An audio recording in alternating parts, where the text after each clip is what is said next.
Assalamualaikum warahmatullahi wabarakatuh. Good evening and a very warm welcome to all distinguished participants joining us tonight. It is my great honor to welcome you all to the IJMA International webinar titled Unlocking Scopus Key 1, The Art of Writing World-Class Scientific Articles. My name is Nadia Eka Putri and I will be your Master of Ceremonies for this evening. Allow me to extend our warmest greetings to the President of IJMA, Mr.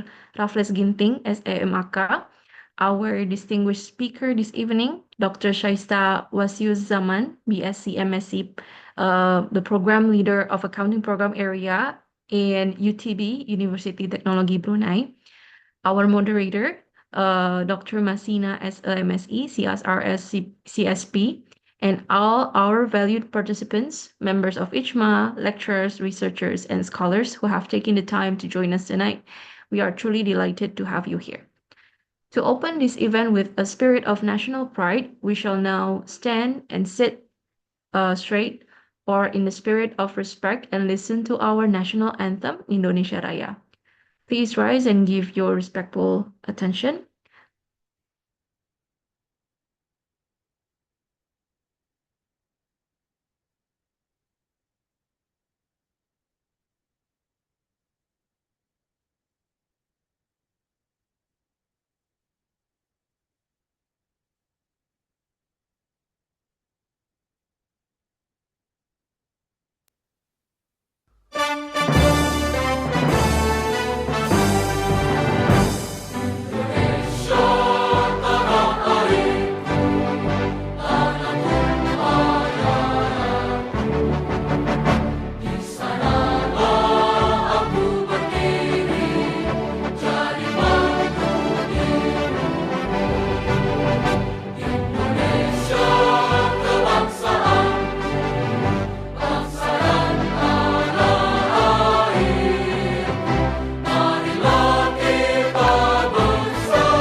Thank you. Please all be seated. Before we proceed to our program tonight, allow me to take a moment to introduce our esteemed organization, IJMA. So allow me to share my screen and read the profile of our organization. Yeah, where is it?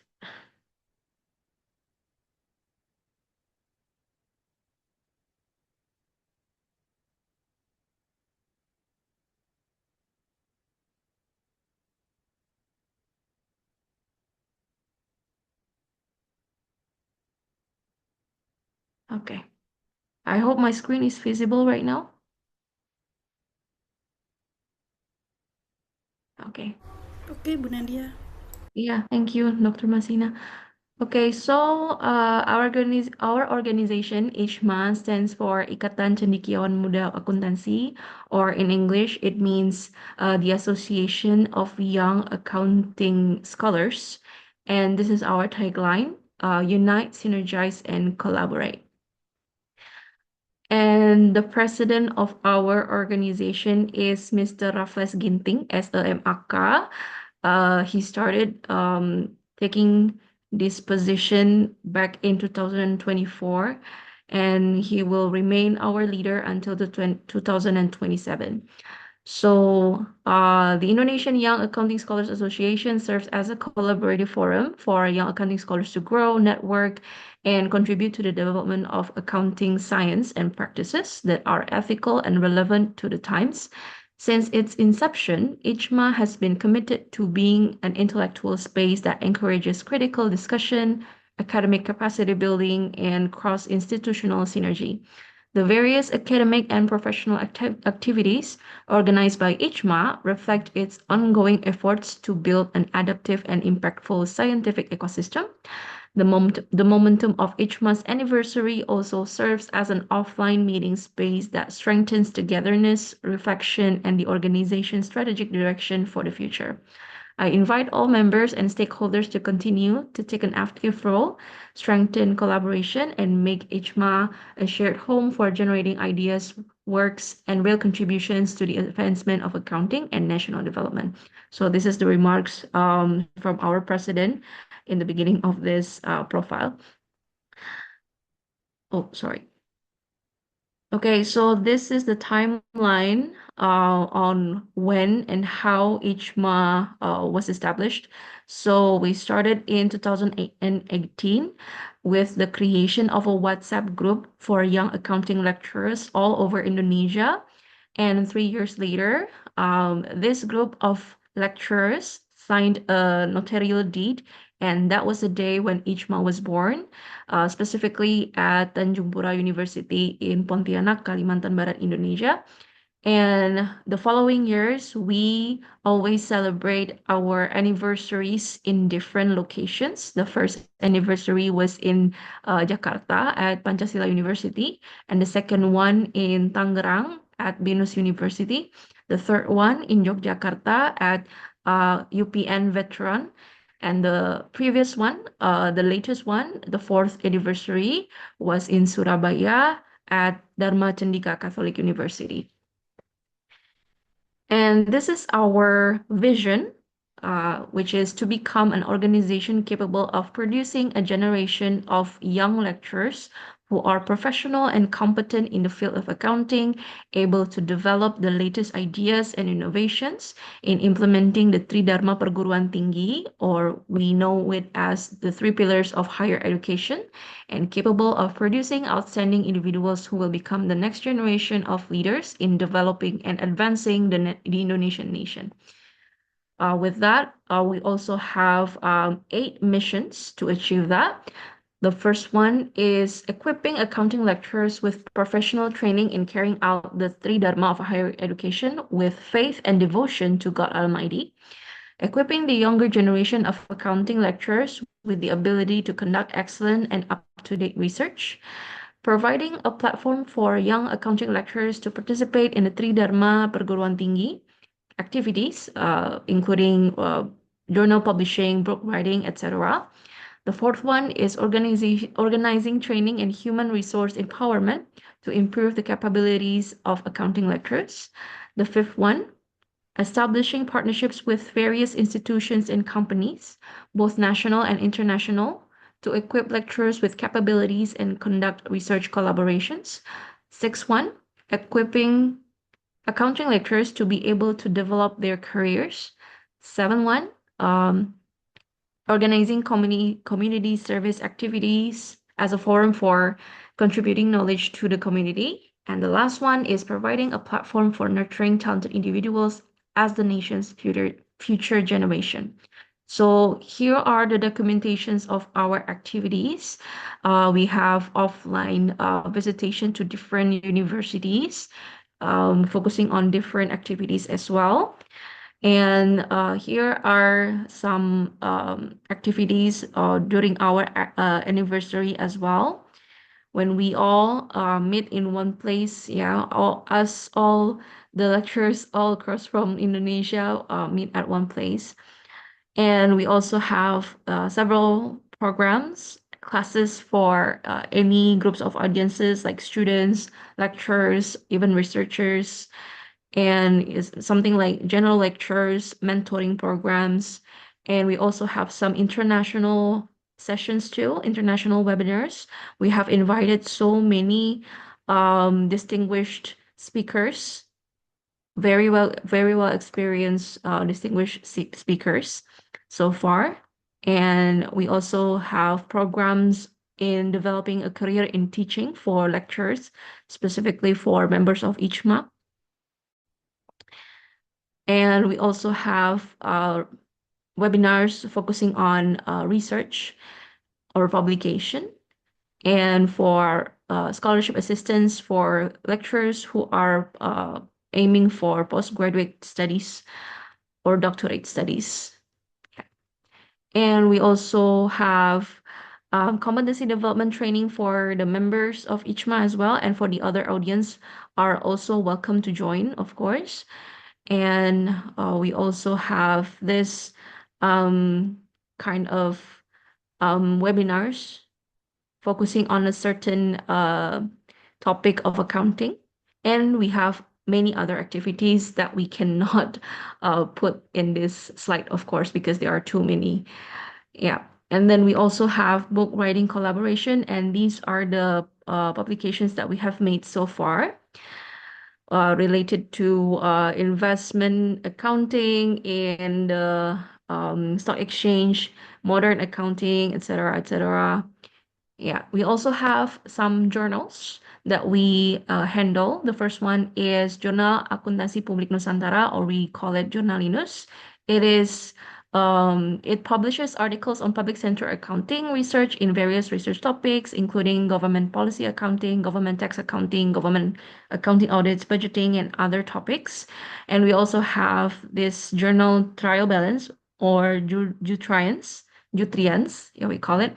It is a scientific journal published by ICHMA, and it is published as a medium for communicating and disseminating empirical studies in the field of accounting that can contribute to the development of practice and enrich accounting literature. We have the links here, so you are welcome to visit the websites and check these journals out if you are interested to publish your articles in our journals. And we also have two more. Jurnal Akuntansi Edukasi Nusantara, or we call it Jadura. This focuses on accounting education, accounting science and learning. And we also have Jurnal Abdi Masyarakat Nusantara. This is specifically for the community service for the lecturers. Yeah. And these are our photos when we are all, contributing to the society around us. Yeah. Okay, so if you are all or some of you interested to join us, you can contact this contact person, Miss Dwi Rani Fauzi Lestari. This is the contact number. You are welcome to click on the link also and register online to gain so many benefits that we have showed you guys. Okay. Yeah, this is also the contact person. Yeah. Well, I think that's all. Thank you for your attention, and I will continue to our event tonight. So the next part of the event, I'm sorry. So the next part of our event is prayer to invoke God's blessing upon the event this evening. We will now proceed with the prayer before we begin to our main session. We kindly invite our prayer leader, Mr. Asnawir as AKMAK, to lead us in prayer. So, Mr. Asnawir, the floor is yours.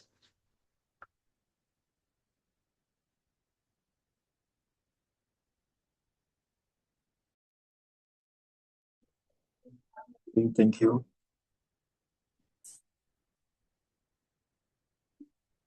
Bismillahirrahmanirrahim. Assalamualaikum warahmatullahi wabarakatuh. Good evening, distinguished speaker, moderator, and all webinar participants. Let us begin this webinar by praying according to our respective beliefs. Dear God, we thank you for the opportunity to gather in this international webinar, Unlocking Scopus K1, the art of writing world-class scientific article. We ask for your blessing upon this event. bring wisdom, knowledge, and inspiration to all speaker, moderator, and all participants. May this session be meaningful, productive, and beneficial for advancing academic excellence and scientific contribution.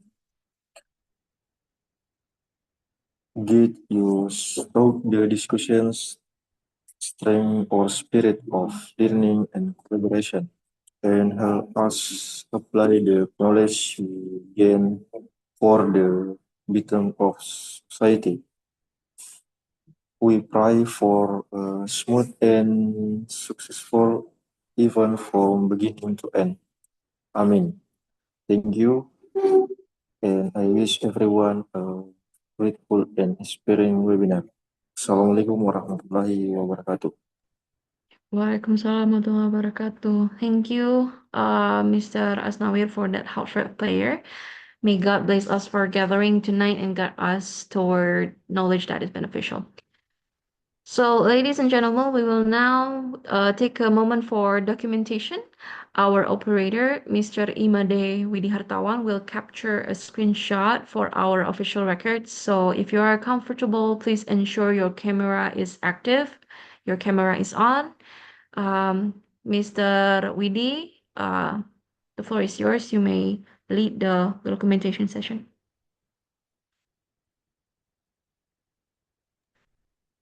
Okay, thank you. I will take to capture. Okay, capture 1, 3, 2, 1.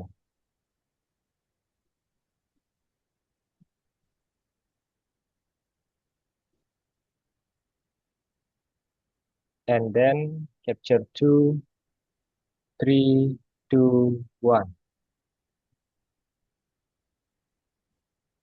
Okay, thank you everyone. Thank you, Mr. Widi, for your help. All right. Our documentation is now complete. So, ladies and gentlemen, we are now entering the highlight of our evening, the main session. So, I am pleased to invite our moderator for tonight, Dr. Masina SMSE CSRS CSP, to introduce our distinguished speaker. Dr. Masina, the floor is yours. Silakan, Ibu. Okay, thank you, Bu Nadia. Yeah, you're welcome. Okay, good evening, Bapak Ibu, distinguished Chairman of ICMA, Bapak Raffles Ginting, SMAK. Our distinguished speakers for today's session is Dr. Saista Wasiuzzaman, BSc MSc from University Technology Brunei, School of Business, Brunei Darussalam. Selamat malam, good evening. Dr. Malam.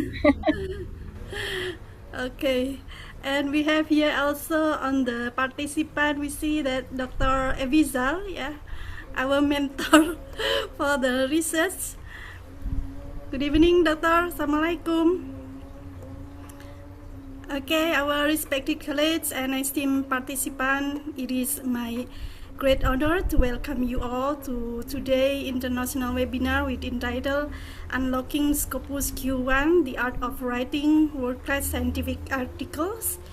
This forum is designed to provide us with valuable insights into the strategies, techniques, and best practice that enable researchers to publish in top-tier journals. As your moderator, I will guide you the flow of our session today and ensuring that speaker has the opportunity to share her expertise and that our discussion remain engaging and productive. We deeply appreciate your presence and commitment to scholarly excellence. For your information, Dr. Saista also has agreed to become one of ICMA's board of experts. I think we wait for your turn, Dr. Evisa. This will support ICMA to level up the status as the international organization, and hopefully next we could follow up to the MOU, Dr. Saista, between ICMA and UTB, also with other academic activities, of course, yeah. Before we begin, allow me to share Dr. Saista profile. I think I've been read your profile already, and I think I'm very grateful that to have you here, Dr. Saista. Yeah. Can you see my screen? Okay, yeah. This is the profile of Dr. Saista. The web page for he has a web page from the UTB edu.bn and also the Web of Science High Index 20. Wow. The Scopus Index 22, the Google Scholar Index 37. I believe this is more than 40 papers. Yeah. Education for Dr. Saista is the bachelor degrees.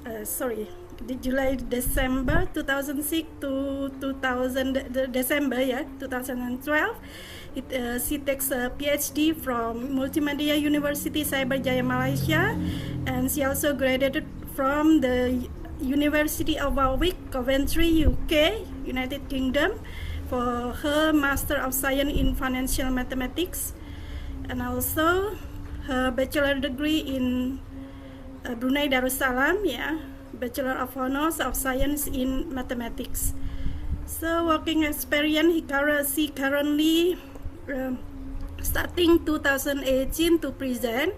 She's a UTB on UTB School of Business, University Technology Brunei Darussalam. So level up is assistant professor mathematical finance, and I believe this is her position and responsibility and voluntary work.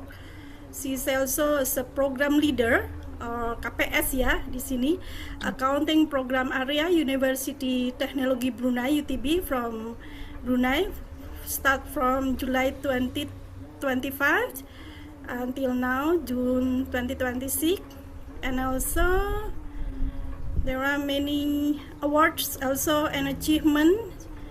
She's very productive, I think, yeah. From the ICHA International Research Award 2023, her latest awarded gold in the accounting category for paper titled Environmental, Social and Government is ESG Disclosure and Firm Performance, Dutch National Culture Matter. By the way, Masina, can I interrupt a bit? Yeah. So actually, I think this International Research Awards is every year. So anybody wants to try, if you have a paper published, you could try. I think, inshallah, you will be able to get something as well. Oh, okay. I will wait your flyer to be shared to us. Yeah. Yes, I will share with you. Yeah. Okay. So, this is the one, the international recognition. Yeah, she's also as editor-in-chief, co-editor-in-chief if from March, this is Q2 journal ABCD Emerging Sources, and associate editor also for Australasian Accounting Business and Finance Journal, Scopus Q2 also, and Ajar also, yeah. Ajar is belong to UNER, right? No longer. Okay. ASEAN Journal of Accounting Research, 2025, Scopus Q2, Q1 right now. International Journal of Emerging Market, Emerging ABCD Tier B, Scopus Q2. Okay, very impressive. I'm so ashamed to you. So, see also the reviewer and have carried out 142 reviews. Yeah, it's very nice. Very impressive, Dr. Saista. Thank you, Alhamdulillah. He has some selected publication, including books, and also we have a book chapter and conference also, proceeding in the past 5 years, She's very active. Also with Dr. Evi, Abdul Wahab Eviza. Yeah, very nice. And also editorial.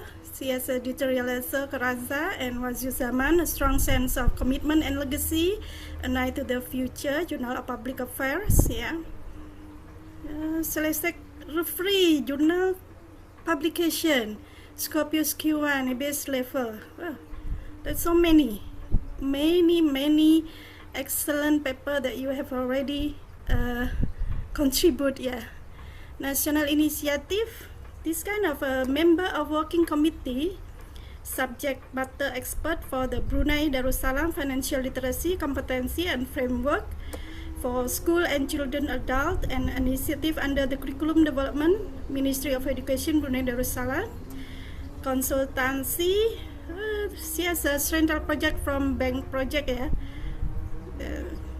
And also the Executive Development Program, Assistant Program Coordinator for some project, Policy Paper Supervisor in the Royal Brunei Policy Force Executive Development Program for Middle Manager Officer. Oh, there are many research funding also, I believe. This money came from Ministry of Higher Education Malaysia. During your PhD, right, Doctor? Yeah. Yeah. Impressive, Doctor. Internal grants also, training conducted also, you been applied to management training, something like this, yeah. Okay, you have many supervision also for your student. I believe I also the one that non-degree program.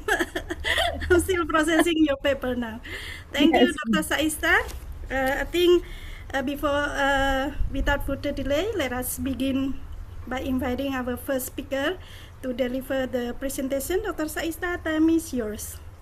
Okay, thank you very much, Masina. Assalamualaikum and good evening to everybody. So, Masina invited me to give a talk about publishing in Q1 journal, Scopus Q1. I'm assuming that before I continue, can you see my screen? Can you see the file that I'm sharing? Yeah, okay, already, Doctor. Okay. So I don't need to introduce myself much because Dr. Masina has introduced me using my CV, telling everything about myself to you. So hopefully, I don't think there's anything more for me to add.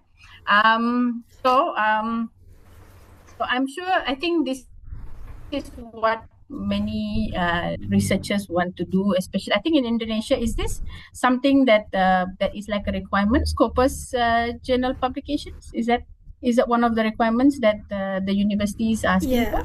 Particularly. So mostly you're focusing on Scopus, particularly for the professor requirement, Doctor.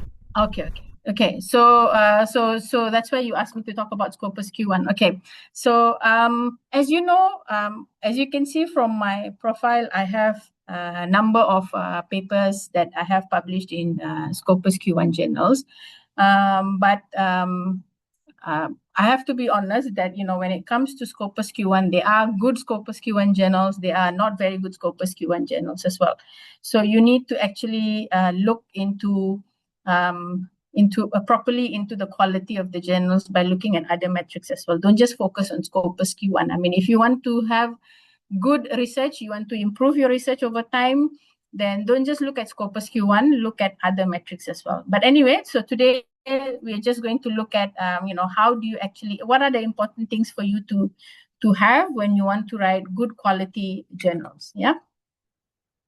So we're going to be looking at the publishing landscape. How do I think I better just reduce this. Yeah, publishing landscape, what top tier journals look for, developing a publishing manuscript, journals selection strategies, managing the review process, and building a sustainable publishing pipeline. Now, what I'm going to be sharing with you is not just based on my experience as an author, but also my experience as an editor-in-chief. So I can share with you what are the things that editors look for and how do you actually try to pass the chief editor, because as you know, when you submit a paper to a journal, you have to first go through the chief editor first, right? The chief editor, only when the chief editor thinks it's good enough, you know, to move, or it fits the scope of the journal, then only it will go on to the associate editor and the reviewers, right? So you want to make sure that you actually you pass the first hurdle, which is the chief editor. All right. So I'm going to talk about I'm going to try and share as much as I can about how you can try to write in, how you can try to publish in top tier journals. Okay. So before we look into what are the things that top tier journals look into, what you need to understand is what is a top tier journal. And I think most of you know, because some of you may have just joined, your postgraduate studies. Some of you are probably like a few years into research and publication. So some of you may know what's a top tier journal. Some of you may not know what it is, right? But obviously, we talk about top tier journals means we're talking about journals with high impact factor and citation metrics. But you have to be a bit careful, because there's a lot of things going on nowadays that you can see very high citations of journals, but yet the journals are not really good quality, not very good quality journals. So you have to be a bit careful. Don't just focus on high impact journal and citations only. So you want to avoid journals that have high self-citations and, that force the authors to actually cite their papers and all that, so to inflate their citations. So look for journals that are actually good in terms of impact factor being high and citations being good, means, not just a lot of self-citations. So you can go into Scopus. I think I don't know, Dr. Masina, do people here actually, do you know how to go into the Scopus, to look into the Scopus metrics and all? I think most people know, right? Yeah, actually from the ministry, our Ministry of Higher Education, for the requirement to see the metric is using SGR metric and the impact factor. So we use both Scopus index and also the WOS index as the So as the requirements. But I would actually advise you, if you want to really ensure that your journal, the journal that you're targeting is actually good in the sense that, that it is going to be in the rankings for the next few years as well, and not just, it's in the ranking for 1-2 years, and then after that is going to, because, it's inflating its citations and stuff, and then after a few years is going to reduce, either drop out of the ranking, or is going to be downgraded and all. What I would advise you to also is to look at ABDC list. This is the Australian Business Deans Council list, and also the ABS. I don't know whether you know what's the ABS list. This is for the UK universities journal ranking.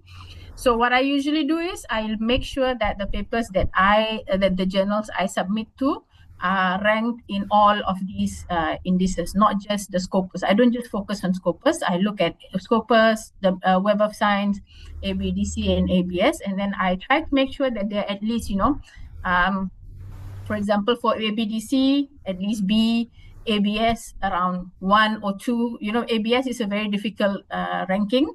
So if the journal is there, it is quite stable. So I would advise you not just to focus on Scopus and Web of Science, look at other rankings as well.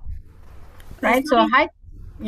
Sorry, Dr. Saista, perhaps I can interrupt you during your explanation, because to adjusting what people here understand, we as I explained before, that we are only familiar into index, two metrics, Scopus and WOS. ABCD index and ABS index, we are not familiar, but you can also explain what is both metric is used. Okay, let me see whether I can. I'm not really very good at using Zoom, so because I actually opened up the file, but I'm not very sure how do I actually share the. How do I share this? Where am I at the moment? Okay, so under sharing, right? Yeah, you can choose the screen the screen one. Not do you see this? Very good. Already. Yeah.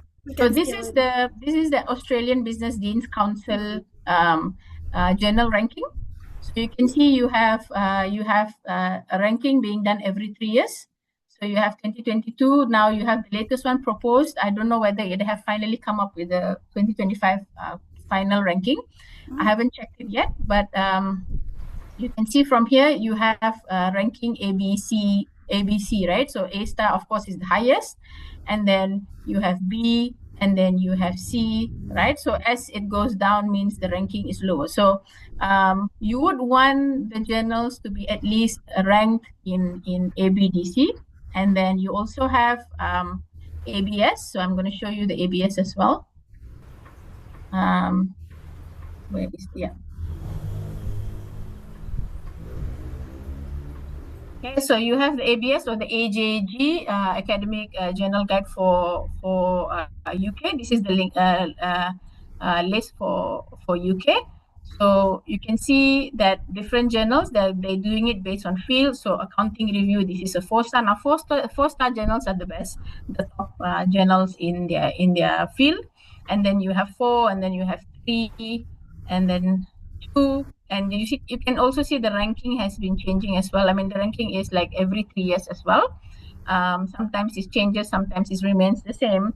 But what currently my aim is to try to publish. So I'm not really focusing on Scopus at the moment. My focus is more on ABS now.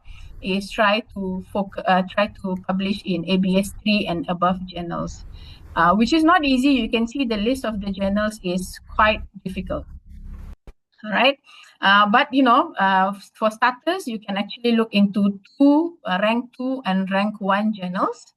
All right, because it takes time. Even for me, it took me 15 years to learn how to write, to come to this level of at least understand what is it that good journals require. So you see, there's not that many journals here. There's like around I would say, let's say around 50 plus for accounting. There's not that many that are listed in the ABS journal. So I would advise, that's what I said just now. I advise if everybody can actually not just look at Scopus, but to ensure that they are that today, because ranking, especially Scopus ranking, changes every year. So today a journal could be Q1, tomorrow it could be Q3, Q4, right? So it could actually drop in ranking. So what you want to see is sustained ranking of the journal, and you also want to see that publication and all.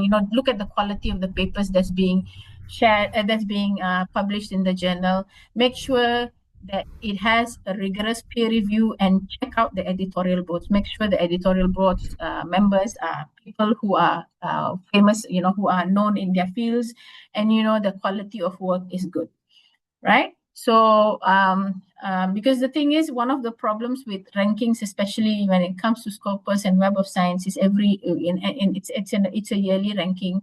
And even if you look at ABDC and ABS ranking, the problem with the ranking is that it can change. So today something could be really highly ranked, and then another year or 2 years down the line, it could drop in ranking. And also, what will happen is I think those who have experienced publication, if you send to good journals, it takes 1 year plus to publish. It's not gonna be less than 1 year to publish in good journals.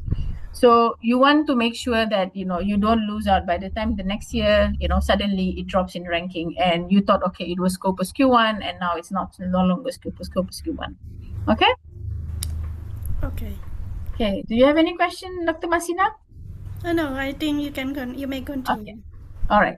Okay. So what is it actually that when you are when you want to submit to a journal, of course have to understand what is it that the editors and the reviewers are looking for. Now, one of the most important thing, and you can see it is the center of this circle here, is the novelty and the originality of your paper.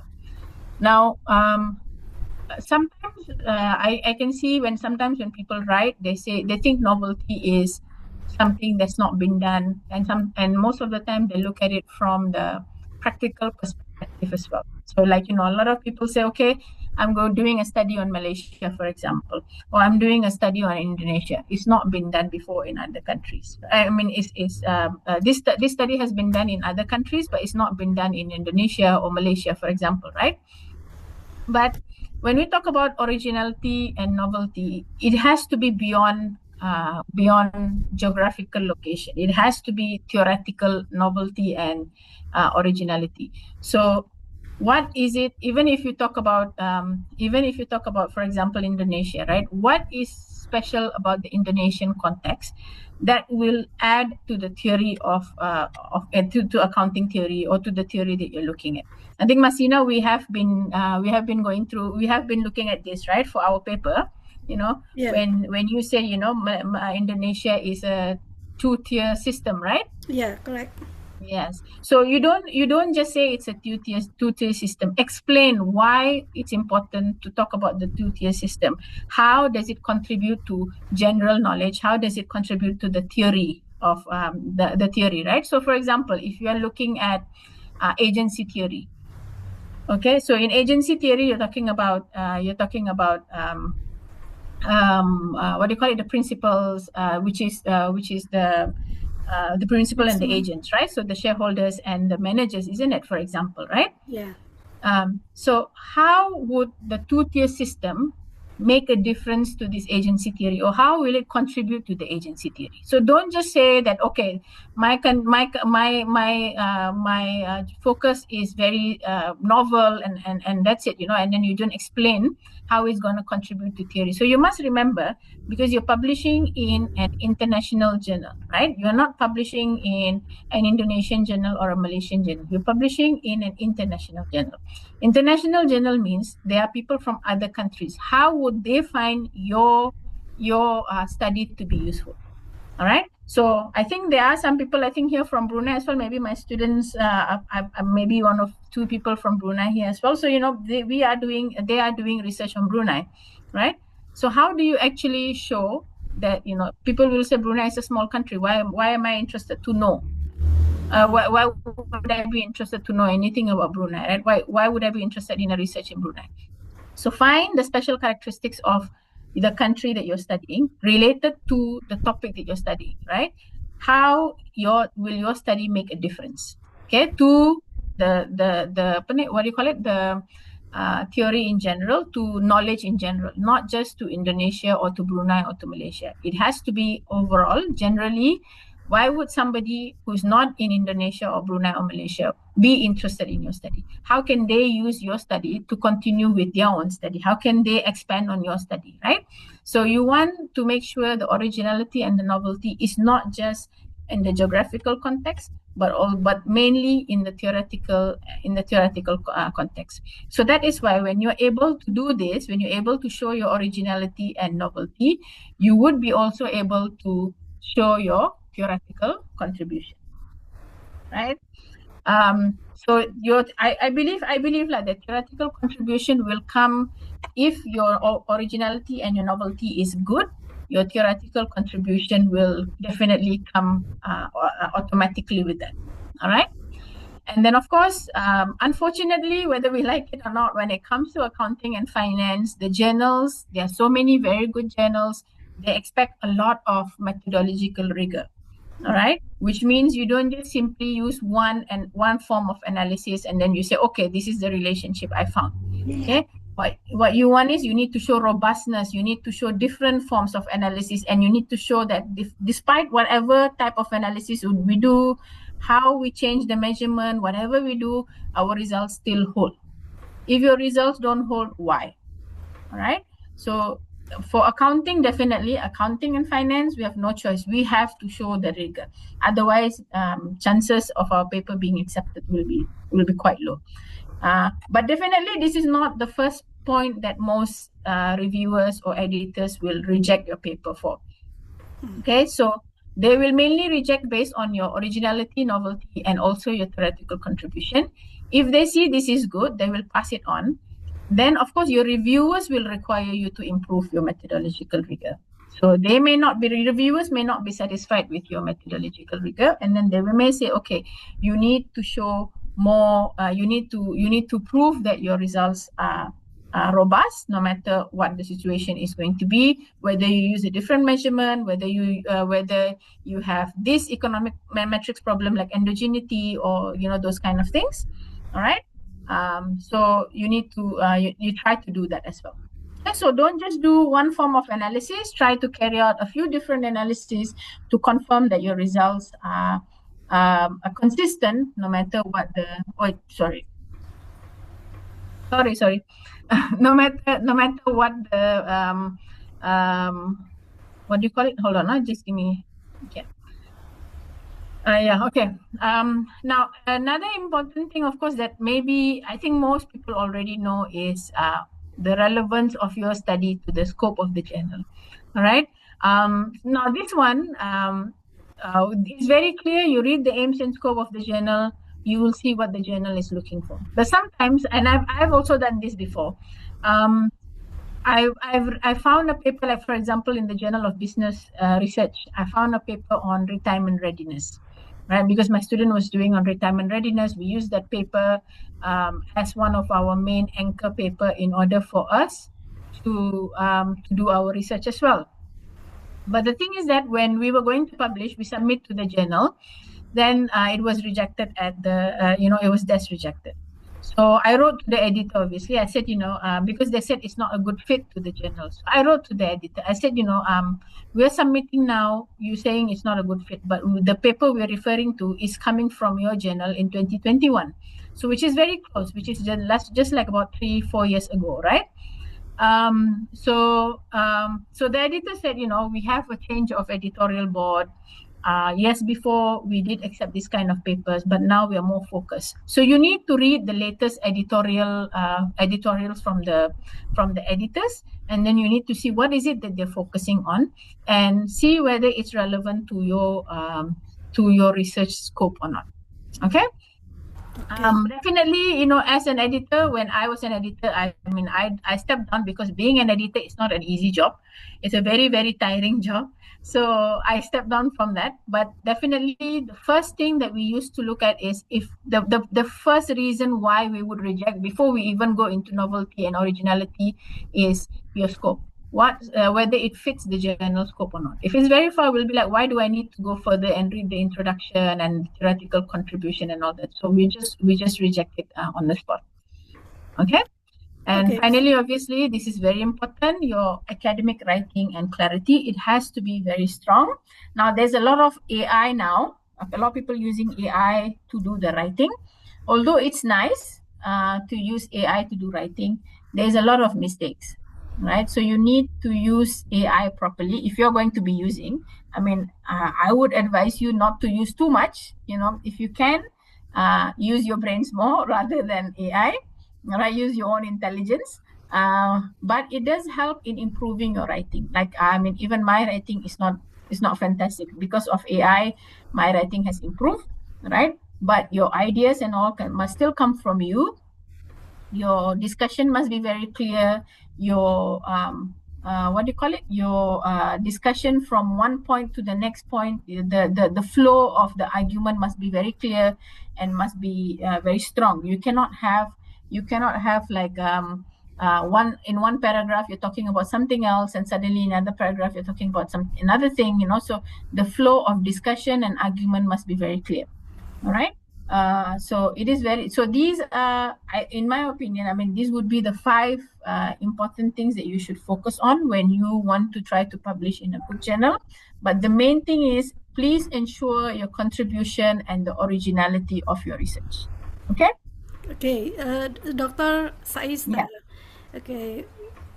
Sorry, I do the mechanism that I would like to interrupt you in the each slide for each slide. You mean that? Yeah.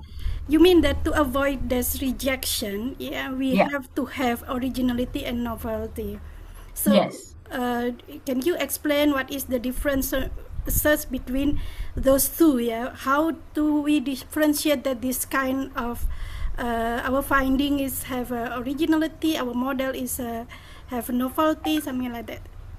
Okay, so you have, for you to see, obviously, your originality and novelty will come from your literature review. You have to make sure you do a good literature review. So that's why I think, if I'm not wrong, when I was initially doing my PhD and starting my research, I remember there was this person who came and was teaching us how to write in good journals, right? So he asked us, okay, what would you actually start writing if you were writing a paper? How do you start writing a paper? Do you start with the introduction or literature review? How do you start actually? Literature review first. Literature And then review, right? So, introduction. At the end, yeah. introduction. Yeah, because the literature review will tell you whether anybody has done from you what you are trying to do. From the literature review, you should be able to show that that this particular thing that you're trying to study, right? This particular problem that you're trying to study has either not been studied completely, or it has been studied in a different way. All right. So you want to try to you need to point that out. But of course, that discussion must also come in your introduction as well. So if you in the introduction, usually most people will start talking about the background, about what's happening and all that, right? But if you look at good journals, you will see that they go straight into what the problem is, how has it been tackled so far, right? How have other people tried to solve this problem so far, and how are you trying to solve this problem, and how is the way you're trying to solve this problem, how is it similar or different? Of course, you want to show difference, right? Because you want to show originality and novelty, isn't it? Yeah. So when you are trying to solve this problem, how is it different from the way other people have done? And you won't be able to do it if you don't do your literature review. Yeah, do you get it? Yeah, okay, Doctor. Somehow we have an understanding for the differences between originality is related how we contribute to the theories, and Yeah. for novelty, how do we contribute to the to seek the differences of the previous models, for example, like Yeah. for quantitative research, or Yeah. something that is different from the previous research. Yeah, but also you have to, I think the thing is that sometimes we got to be a bit careful about this as well, because I have seen PhD students who highlight, okay, this is my novelty. My novelty is, or my originality is, I'm using this theory. Other people have not used this theory before in order to solve this problem, right? Yeah. But the thing is that it's not necessarily that if you are using that theory, it's novel and it's original, right? The problem is that that theory may not even be applicable. Maybe that's why nobody has used that theory so far, So you need to be able to understand the theory properly. You need to know your constructs well. When we read your paper, we want to know how much you know about this topic. How much do you understand about your variables, your concepts that you're studying? We want to know all these things. You have to show confidence in your writing. So when you have a strong academic writing and clarity, it has to show confidence. You cannot be like, okay, I'm just trying to, trying to push my way through, hoping that you will publish. You don't want to show that in your publication, in your writing. You know what I mean? Show the confidence in your writing. Show that how your theory is very relevant. How has it not been studied before? How is your the place that you're studying? What is the contribution? Especially if you're going to be focusing on one country, you need to make sure that people are interested in your study. Because otherwise, like if you're focusing on Indonesia, maybe only Indonesian authors will be interested, right? Because you're saying, oh, I'm studying on Indonesia. How do you make sure that people from outside of Indonesia, other countries, will also be interested? Right? So you need to make sure you have your study can be generalized to everybody else as well, not just to Indonesia saja. You got it? Okay, Doctor. Okay. Now I don't know whether recently I submitted a paper to the International Journal of Accounting Symposium, and it was accepted. So maybe I want to share a bit with you the paper, so you can have a look at the paper, and then maybe you can see how. I what I saw is that nobody really has done something on this before. So I decided, okay, let me try, and I was able to, the paper was accepted for the symposium, and I'm hoping, and please pray for me, that the paper will be accepted for the journal as well, because they say there's a 70% chance of acceptance. Okay, doctor. Let me share with you the paper. Let me show you the paper. At the moment you're seeing the PowerPoint, right? Sorry? You're seeing my PowerPoint slides, Yeah, right? already. Okay. Yeah, the PowerPoint. Okay. Okay. All right. So this was something that I was interested in because I found data. Let me just share with you the file. Okay. So this is a paper that I wrote recently. Can you see the paper? Yeah, the paper already seen. Okay. So this is about political participation, civil society engagement, civil liberties, and board gender diversity. All right. So when I look through the papers that looked at board gender diversity, I see that a lot of people talk about women in politics. Yeah. And then there's also a lot of papers, not a lot, a few papers that talk about societal engagement, but they don't really social capital, women's social capital, and how it affects board gender diversity.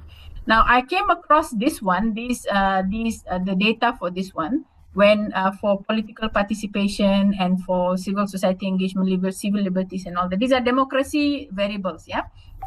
I came across this when I submitted a paper to another journal, and they were saying, they said, have you looked at this and this? And I actually, while I was looking into the data, the different forms of data, I came across this data, and I realized nobody actually used this data in connecting it to board gender diversity. And because I only had ASEAN data, so I thought, okay, let me just focus on the ASEAN context, and then let's see, but of course, if I'm going to focus only on ASEAN, I need to make sure that people would be interested in this. So how do I actually highlight the importance of ASEAN, right? So you can see in the literature review, there's not many studies. I'm just going to go down to the introduction is very long. I'll come back to the introduction after this. But in the literature review, I talk about board gender diversity. How has it been studied so far? All right. So I said, okay, we looked at firm and country level determinants so far. Most people have looked at those things, right? So they look at firm, they look at country, but when they look at country, they look at institutional development, they look at culture, and so on. All right. But so far, they haven't really looked into how politics, so when we look at institutional environments, so we're looking at governance frameworks, legal protections, all these things, right? But they didn't really talk about the politics part, the political participation and all that, right? So this part is the one that tells you how your study is going. When in your literature review itself, you can show immediately how your study is different from other people. You need to highlight it in the literature review and also in the introduction. So I'll show you in the introduction, almost similar way of discussing it as well. So how did they study, right? So first, board gender diversity. So it's gaining interest. Only one line. You don't have to go into long discussions about why board gender diversity is very, it's becoming important and this and that. Just one sentence saying that, it's important. It's getting growing attention, right? And then what has the studies been focusing on? So they show that, okay, board gender diversity, it's important because it improves governance and so on. Okay. However, the problem is, despite the importance, women are underrepresented particularly in emerging economies. So I'm actually building the story towards emerging economics and then economies and then moving into ASEAN. All right.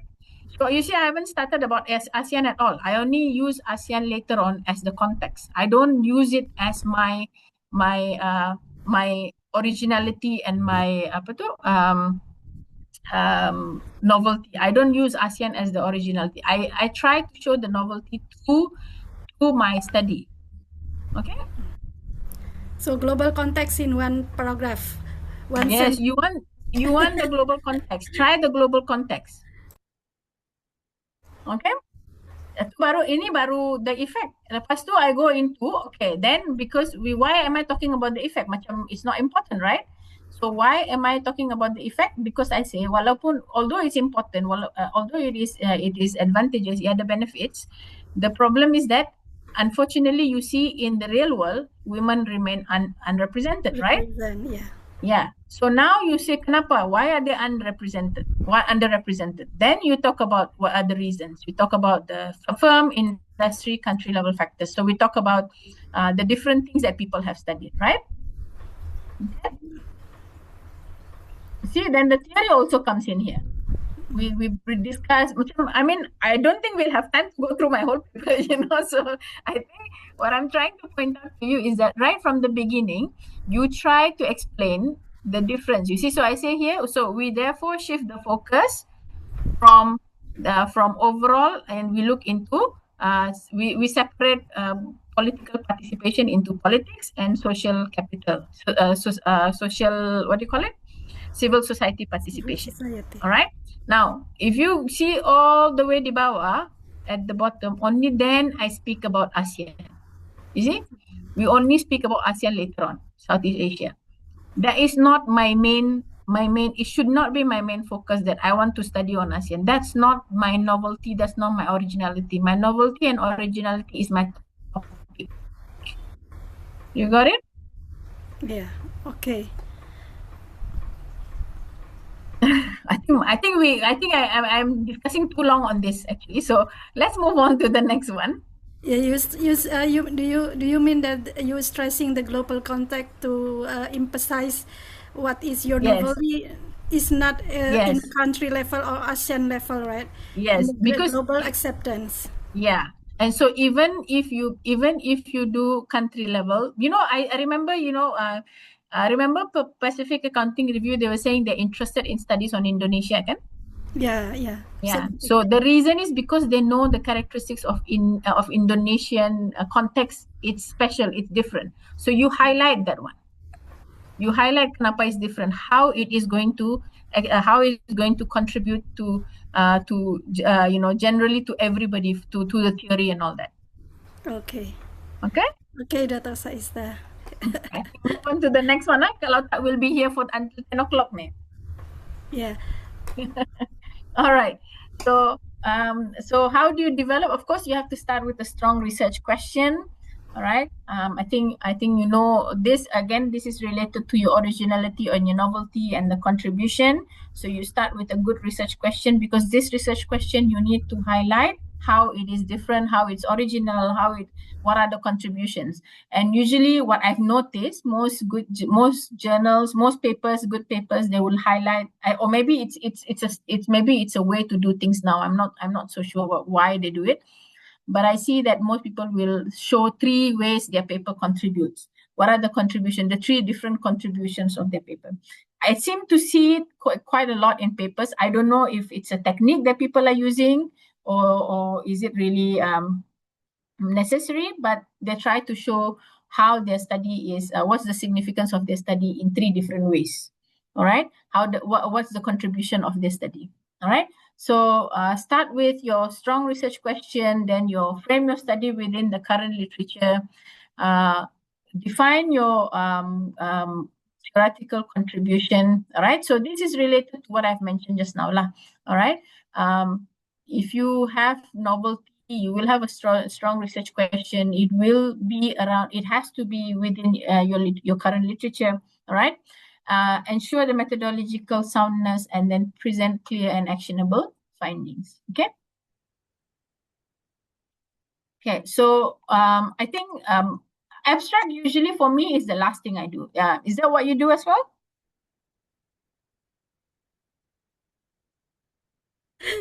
Yeah, Dr. Saista. Yeah, I mean, I'll be honest with you. I mean, I focus the least on abstract. All right. But if people were to ask me, what should I give the most focus to? I will say the introduction, because the introduction is where your the editors how do you actually cross the first hurdle is through your introduction. Make sure you have a strong introduction where you discuss your problem, the gap, and also the objective. And this is what I said just now. I said, you start off by saying, what is the problem you're studying, right? And then explain how has this problem been studied so far, and how are you studying this problem differently, which means that is the gap. All right, so you discuss how it's been studied and how it's not been studied, right? How it's not been studied is the gap. So you will talk about, of course, from the gap you will go into your own objective. What is it that you are trying to do, right? So also in your introduction, you should speak about the literature as well. Don't just, the theory as well, but you don't go deep into explaining the theory. You just mention, what are the theories that you're going to be using in your discussion. So don't specifically say we are going to use this theory. Of course, you build that discussion within the problem and the gap discussion, right? So you mention the theories that you'll be using. Now, in your literature review, you will discuss further the theories as well. So you will be focusing on the theoretical foundations, and you'll also, of course, be looking into the literature review. How have people done the study differently? But I can see, because journals usually require you to have between 8,000 to 10,000 words. They don't want, like most journals, there are some journals, like the very good journals, they're okay with 16,000, 14,000 and all that. But most journals in Elsevier and Emerald, they are expecting, or even Wiley as well, actually, 8,000 to 10,000 words. Okay. All right. So you need to be very, very concise. Yeah. Before you continue, I would like to announce first what we were talking about Pacific Accounting Review. Bapak Ibu, saya ada kerjasama dengan Dr. Saisca terkait dengan artikel saya. Jadi beliau tadi menyimpulkan bahwa komentar dari Pacific Accounting Review, meskipun saya menggunakan single country Indonesia, tapi beliau juga ada editor juga menjelaskan bahwa masih banyak jurnal, international jurnal Emerald itu tertarik dengan kondisi Indonesia. Jadi masih menjadi favorite issue karena keunikan dari Indonesia itu sendiri. Misalnya saya mengajukan tentang gender, ya, board of director yang terkait dengan gender perspektif. Jadi itu masih relevan. Salah satu editor, walaupun saya di Pacific Accounting Review itu masih status di reject. Salah satu reasonnya itu karena format lebih dari 10,000 words, ya. 16, right? How much is it? 60,000. Okay, Dr. Saisa, thank you. We may continue. So that's the thing, remember they ask you to reduce from 16,000, you're trying to reduce. Sometimes that also, kalau you don't know what is the thing that's important, right? You tend to reduce remove the important parts. You remove the important parts, lepas tu you keep the unimportant parts. That is not so so you need to know exactly what is important. So what I've noticed selalunya for literature review, there will be 1 or 2 paragraphs of the discussion of the theory and a bit not too deep and all that, but you do go into the theoretical discussions. But then after one or two paragraphs, they go directly into the hypothesis development. So you don't really need to go too deeply into discussing the literature. But I guess it depends, on some different journals. But the standard I see nowadays, the standard way of writing that most people have written is they start the literature review with introducing the theories they'll be using, why the theories are important, and how the theories are going to help answer the question, right? And then they go straight into the hypothesis development, right? So because literature review can take up a lot of space, kalau you talk about all the different papers and all that, right? But nowadays there is this AI software, right? Elicit, is it?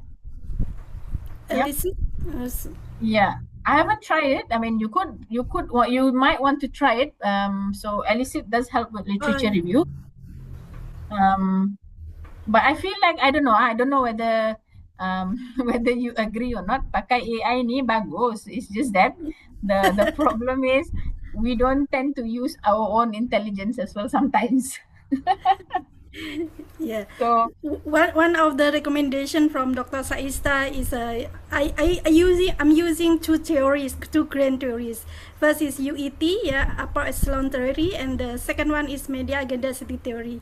So I should yeah. reduce the suggestion from Dr. Saista is reduce only use one theory. One theory is no problem. Yeah. No, but Masina, Dr. Masina, this is a bit you didn't tell the whole story, right? So the story is this: she actually has two theories, kan? UET dengan Media agenda setting theory. media agenda setting theory. The thing is, when I read the paper, my question is, where if you're not talking about media, if you're not talking about social media as your concept, kan? Yeah. Because you didn't have social media as a concept untuk di investigate, right? Yeah, okay. Yes. Then you cannot use the theory. Jangan introduce theory for the sake of theories. Yeah. All right? Okay. So you want to make sure the theory is applicable. So when you are reducing the paper, you kept the media agenda theory, but then the media agenda theory is not relevant to your study. So why are you wasting the number of words for discussing that one, isn't it? 60,000. Okay, doctor, understood. Okay. So identify, look at the, what concepts means, like, both gender diversity is a concept, right? And then in my case, political participation is a concept. Civil society participation is a concept. How do I relate this concept? What theories can I use in order to relate these concepts, right? So any theory that's not relevant, jangan masukkan, because you have limited number of words. You cannot write too many things, right? So you want to make sure the theory, you can have two theories, no problem, but make sure the theories are helping each other. Bukan macam one going in one direction, another one in another direction, kan? And then your research put everywhere. No, doesn't really, you're not able to finally finish off, and come up with one final discussion and all, kan? So you want to make sure the theories are aligned with each other. They help each other to explain the concept that you're trying to study lah. Okay? Okay, doctor.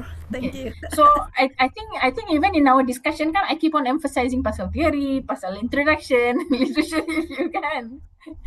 Okay? So once you pass this point, I think this one is more of, especially methodology ni. Methodology, of course, not everybody is very, very strong in methodology. Some may be very good in some form of statistical analysis. Some may not be as good, but you can, of course, when you're working in a group, you will have some people who are strong in some forms of methodologies, some people who are strong in literature review. So you have all these, you have different people. Make use of the strengths of the different people in your group, right? So try to go into different forms of methodology, especially if you're talking about accounting studies. And then particularly, I can see a lot of people are doing study on corporate governance, right? Kalau Indonesia, mostly corporate governance. Yeah, common, very common here. Yeah, even auditing pun ada juga, right? Yeah, auditing, yeah, we have auditing topic also.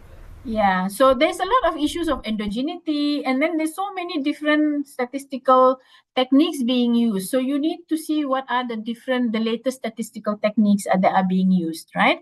So especially if you're talking about corporate governance and you're using firm characteristics, there's going to be issues of endogeneity. So you want to pakai GMM model lah, IV regression lah. So you need to understand what are the different possible, you start off with basic OLS regression. All right. Most good journals pun, they don't mind you start with OLS. You don't have to go straight into GMM lah, IV regression lah. You don't have to do all those stuff.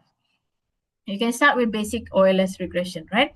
You can get your results, and then you have to prove that, issue of indigeneity, I settle it. I checked it using GMM. I checked it using e-balance lah. You have PSM model lah. I checked with all the different forms of analysis. My results are still the same. So that the rigor part for methodology is important, and you need to be very clear in explaining all your measurements. How did you measure each one? Clearly explain where you got the data from. How did you clean the data? How did you, what was the measurement? where you got the measurement from as well. Jangan your own way of, oh, I measure profit with gross income or net income. So explain properly kenapa you use, why did you use that particular method to, that particular measurement. Tapi you don't have to go like a whole 3-4 paragraph lah untuk explain. Just give some explanation on, okay, or kadang-kadang we create a table, right? The table with, this is my, these are my variables, this is my measurement, this is where we got it from, this is how other, this measurement was being used by other studies as well. All right. And then of course, results present your findings clearly. Now, I've noticed one thing as a reviewer and as an editor and also of course as an author, because I have to be critical about my own research as well, is that a lot of times this part is very, very weak if your literature review is weak. All right. A lot of people, especially as an editor and as a reviewer, a lot of times why the weakest, one of the weakest part I found in many papers is this part, the results part. All right. You have the results, you don't explain it based on your literature review. You say something in your literature review, in your results, you say something else. You need to connect your literature review with your results. All right. So a lot of people will say, oh, you got your findings, but a lot of the reviewers will say you got your findings, but it has nothing to do with the theory that you discussed. It has nothing to do with you don't even refer to the literature that you had discussed in your literature review. And there have been times where we reject papers is mainly because we think, you masukkan theory for the sake of theory. Kan I told you theory is important. Nah, Dr. Shaisa said theory is important. Let me put a theory. Walaupun I don't understand the theory, it's fine. I'm sure the journal will accept now. Mana, it will not accept. They will still go to the results and say, hey, why did you put the theory if you're not even using the theory to explain your results? All right. Sometimes we have confusing with the result and discussion. Result, as you explain, is emphasized to present findings clearly, and the discussion is related to contribution, including to contribution to theory. Right? Yeah. So actually what I do usually, I just combine the results and the discussion in one section. Oh, one section. I see. Yeah. Okay. Yeah. And then the implications and contributions, I put it in my conclusion section actually. Okay. And I think a lot of people do that as well. So, tapi it's very important, your results. What I've noticed is a lot of people, they start very strong. Maybe when you start doing research, you're very excited in the beginning, kan? You write your introduction, you write your literature review, you're so excited. By the time you come to your results, habis energy sudah. Tak ada lagi, no more energy that you have, right? So then after that, what happens? Your results semua macam, it's like, not strong anymore. Nampak already like in the beginning very strong. As you go down, it becomes weaker and weaker and weaker. All right? Now, if you want to publish in a good journal, the strength must still be there. It has to still continue your, the way you discuss. With Dr. Saista. Huh? Yes? Dr. Masina?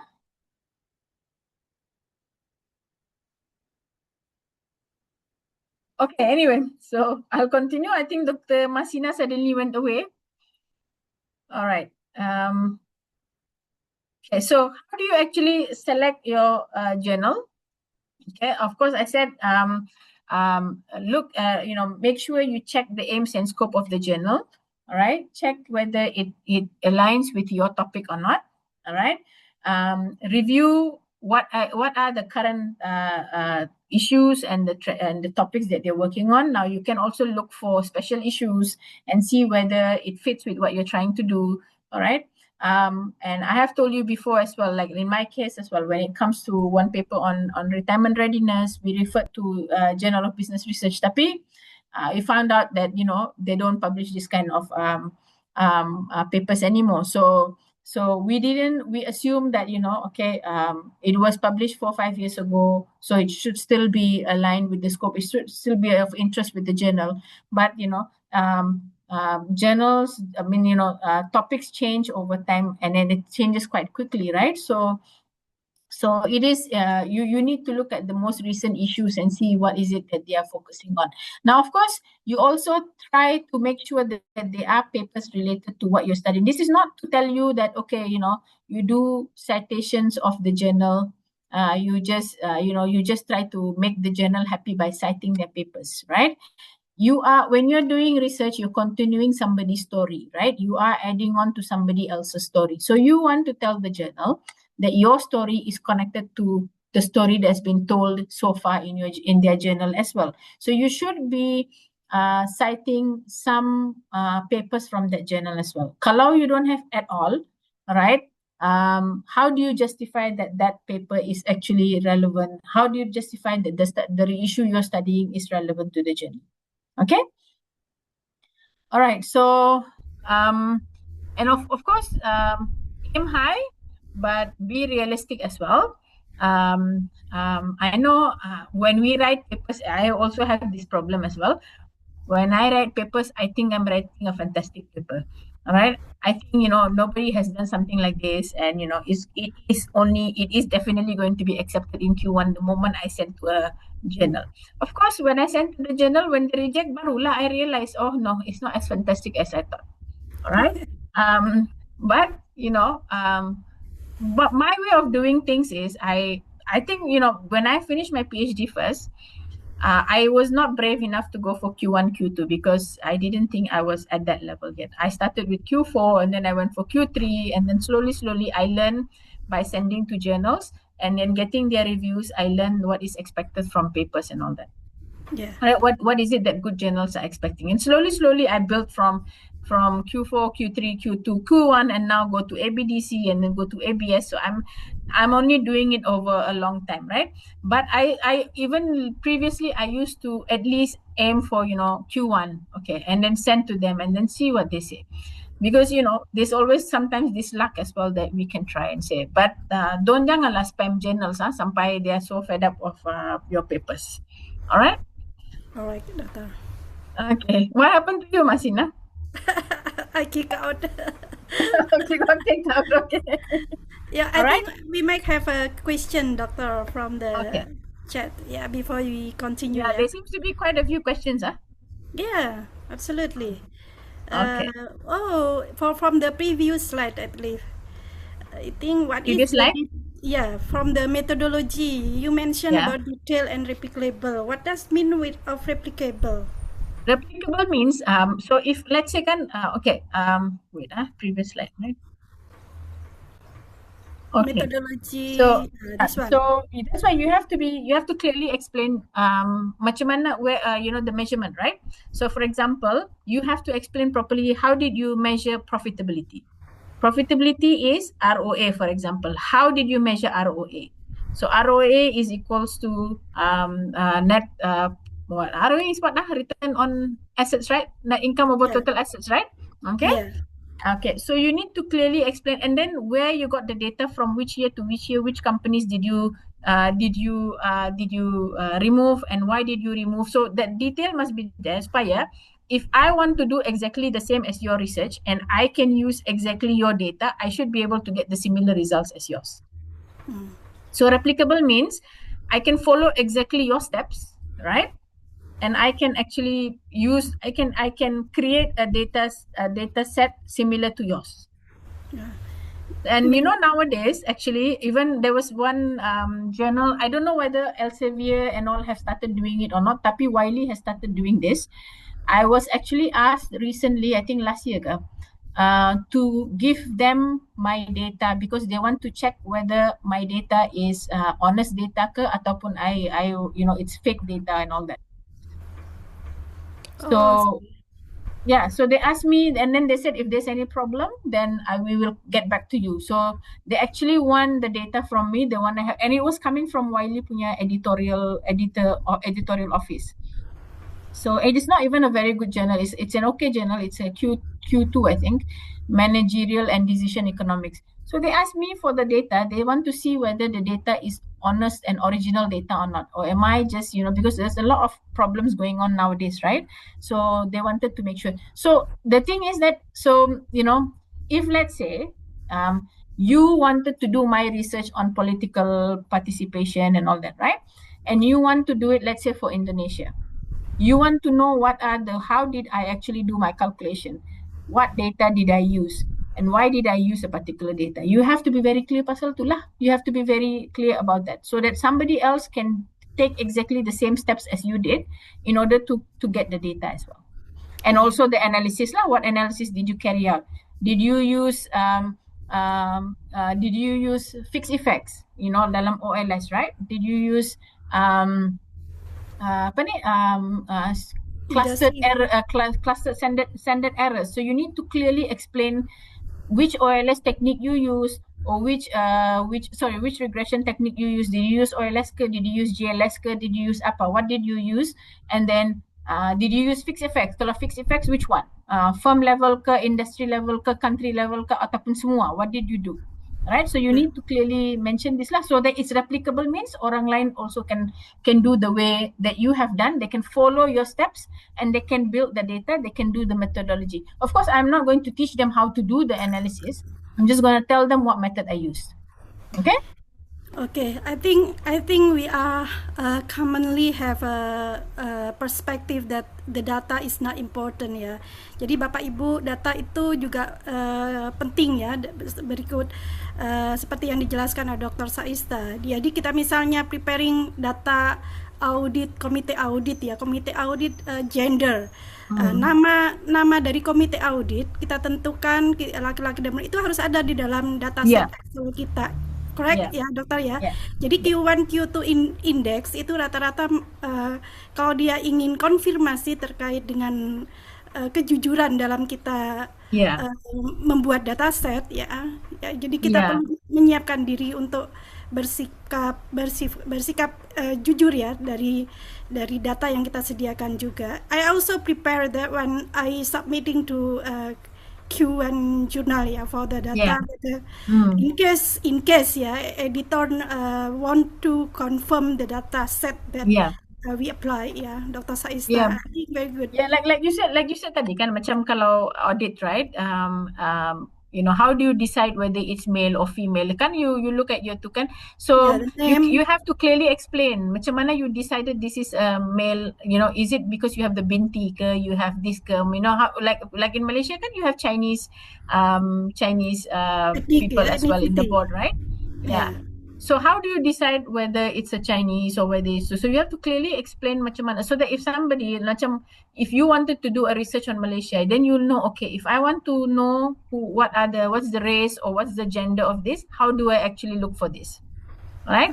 So you got to be very, very clear lah in terms of macam mana you got your data, how did you do the measurements and all that lah. Yeah. I think we have someone who raised hand, Bapak Darmai, Bapak Nyoman or Bapak Darmai. Bapak Nyoman, come. Okay, thank you. Good evening, Dr. Saista, and good evening also for Dr. Zina. Actually, that is my question for the method. And then thank you for the clear explanation. And then we go to the currently slide.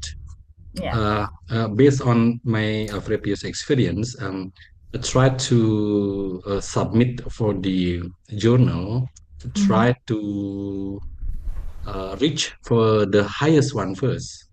For example, a Q1, and then of course that is realistic, but try to find a Q1. The most important one, I would like to having the certainty that acceptance rate. Getting earlier, the editor rejected our article, so we can move to another journal. In the second time, we try to find the same level first, Q1, and then move to the Q1. After rejected for 3 times, we try to move to Q2. This is correct or not? Become our strategy to find a good selection strategies. Thank you. So you know that when it comes to Q1, you know, if it's good journal, is going to take a long time, right?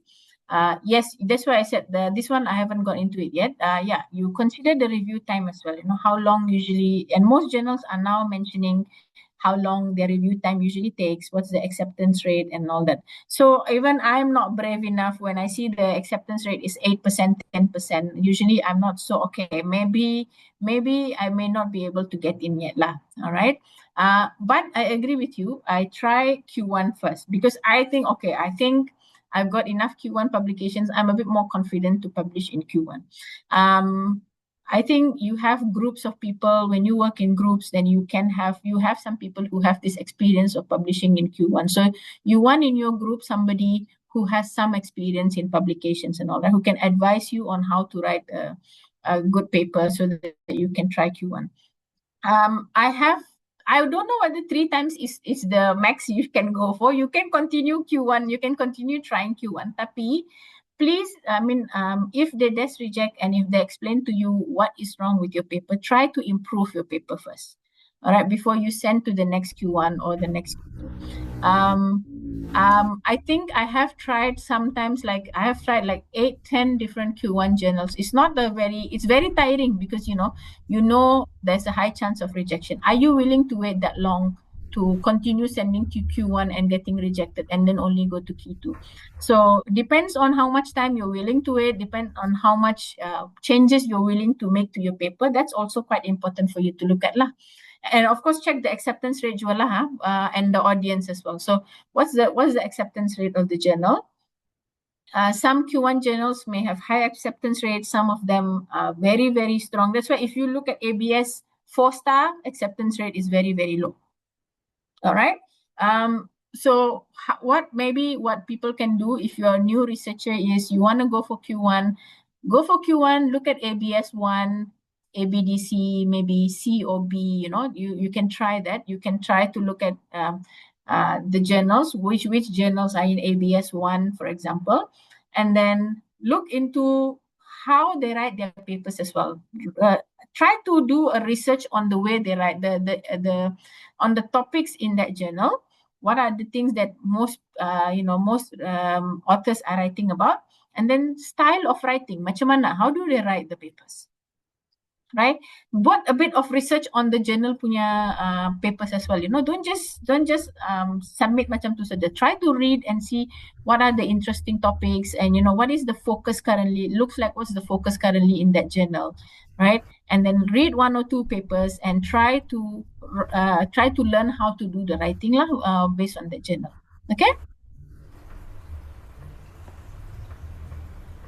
Okay, doctor. Yep. Okay. So next one. Another thing. Yeah.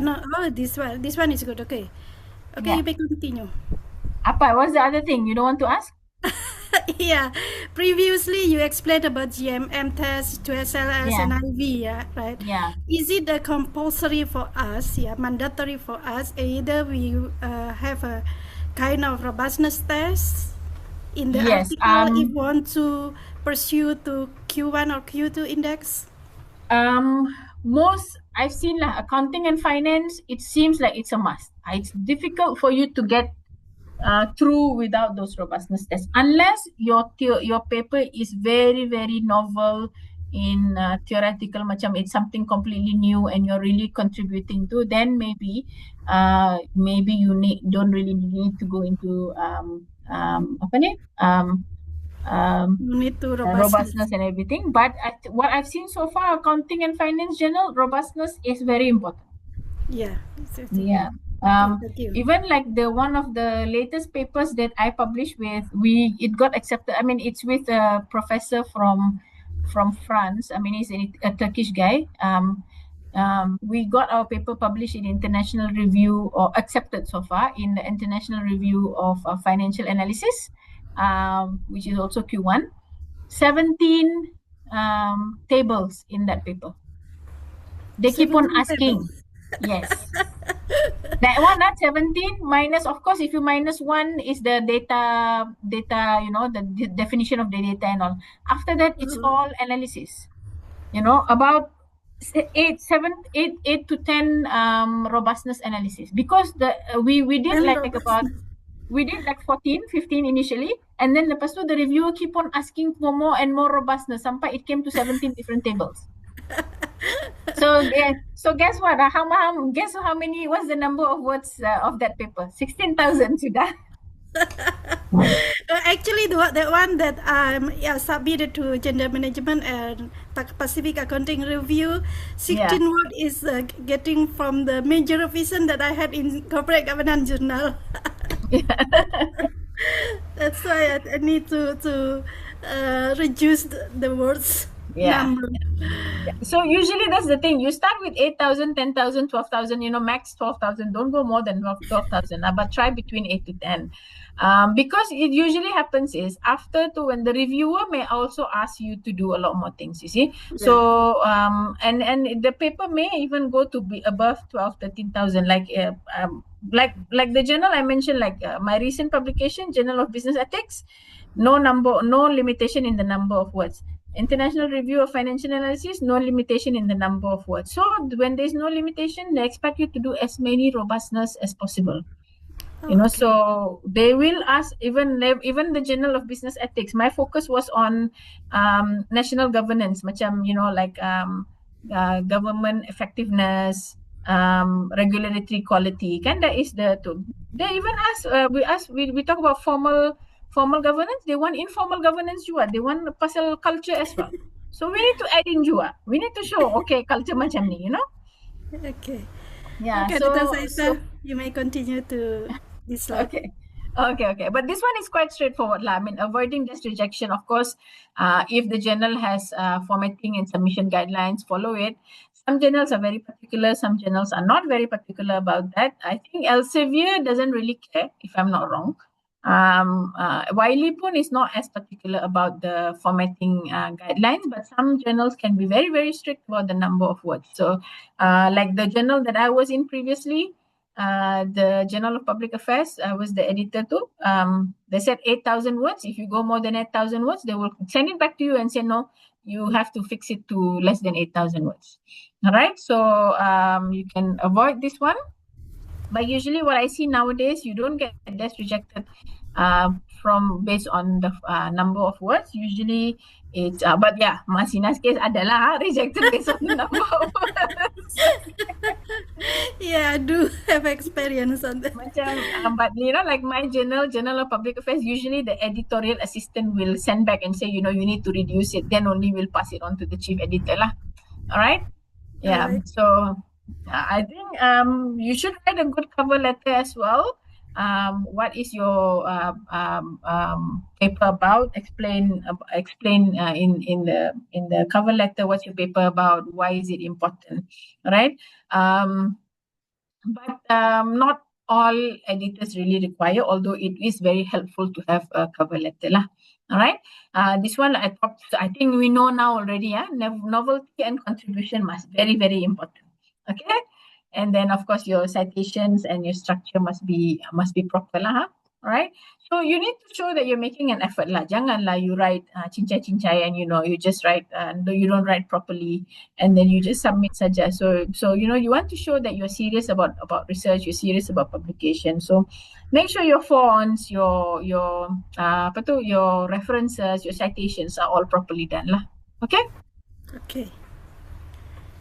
Okay, so review process. So I think you know this, right? Accept, minor, major revision, reject. I think most people who have already submitted, they know what the different decision types are, right? Okay. Now, usually major, of course, means they think there is a chance if you fix it as, there is a chance of fixing your paper, right? But there's still a high chance of rejection. Okay. So what you want to do is that you want to try to address all the reviewers' comments point by point, explain how whether you made the changes or not. If you didn't make the changes, why didn't you make the changes? Of course, don't be rude. All right, be nice. Sometimes I know there's been times when I actually think, did the reviewer even read my paper or not? Sometimes, kadang-kadang we feel very angry when we see the comments, right? Yeah. But you cannot, because the thing is the reviewers are the ones who are going to decide whether your paper is going to be accepted or not. So you need to be nice and you need to say thank you for your for pointing this out. But now we will do this. We have done this. So you have to address all of the points, all of the comments, point by point. There's been I've had a case where in my journal where we gave the authors a chance to make changes to the to do the revision, and then the authors macam the way they did the revision macam it's not like they're interested in doing the revision. 3-4 times we gave them the chance. Finally we rejected. We said, you're not answering the reviewers' concerns, so you need to understand the reviewers' concerns, and then you need to explain, and you need to try to explain why it's valid, and if you don't think it's valid, then why do you think it's not valid? Don't accept everything that the reviewer says, right? Not always, right? So you need to be confident in your own paper as well. You have to accept when you're wrong, but you also need to know where you're right as well. So if the reviewer is not telling you the correct thing, you need to respectfully explain kenapa, why you have done the way you have done. All right. Even the paper I told you that has been accepted for the International Journal of Accounting Symposium. There were 2 reviewers. One reviewer, it's easy, it's clear, I can understand what the reviewer is asking for. Second reviewer, I'm looking at the first time, I'm looking at the comments and I'm thinking, did the reviewer even read my paper? Did the reviewer even understand what I wrote? All right. Initially, of course, I feel angry. Right? I feel like the reviewer is just saying things for the sake of reviewing. Tapi as I'm doing the revision, I realized my own explanation was not clear. That's why the reviewer did not understand what I wrote. Right? And then actually the second reviewer rejected my paper. The first reviewer gave a minor revision, I think. Second one rejected. Tapi the editor still saw a because the first one is a minor, kan? So the editor still saw a potential and said, okay, I'm going to give you a chance. And as I'm reading through as I am answering, walaupun in the beginning marah, I'm like, I don't feel like answering this reviewer punya comments. But as I'm reading through, I realize, I can see why the reviewer was not very happy with my paper lah. So I explain, I do the, I think after so many rejection, we have to experience so many rejection first. So after we got the major revision, we say Alhamdulillah. It needs the chance, the opportunity to get minor or accept. Yes, because major means there's a chance if you handle reviewers' comments properly, they will be willing to give you a minor after that, even accept. There have been cases where even from major lepas tu terus accept. Now, of course, recently what I've been using AI, ChatGPT, to help me with the reviewers' comments. How do I answer these reviewers' comments? How can I actually try to improve?